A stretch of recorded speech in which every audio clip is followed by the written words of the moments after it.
โอเคพี่น้องเนาะก็กินข้าวกินน้ำเรียบร้อยแล้วเนี่ยก็มาต่ออีพีที่2พี่น้องเอ้ยอีพีที่แล้วก็บ่ตูนก็มากินข้าวกินน้ำนุ่นน้องเพิ่นหลังจากนี้ก็กินข้าวกินน้ำเรียบร้อยแล้วก็สิ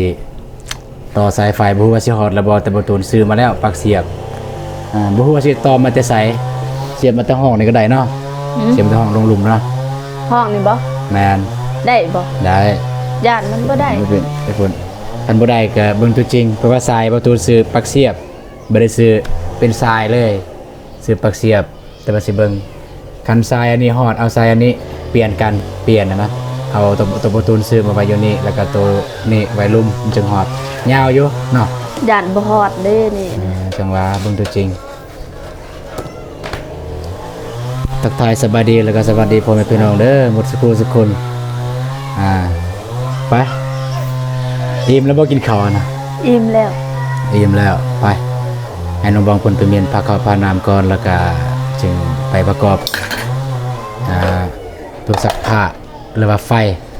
แล้วก็สิลองเลยให้น้องบองลองปั่นแล้วมีอยู่บ่เครื่องเปื้อน มีบ่ มี โอเคถ้ามีก็สิลองปั่นให้เบิ่งเลยพี่น้องโอเคไปให้น้องเพิ่นไปเมียนก่อน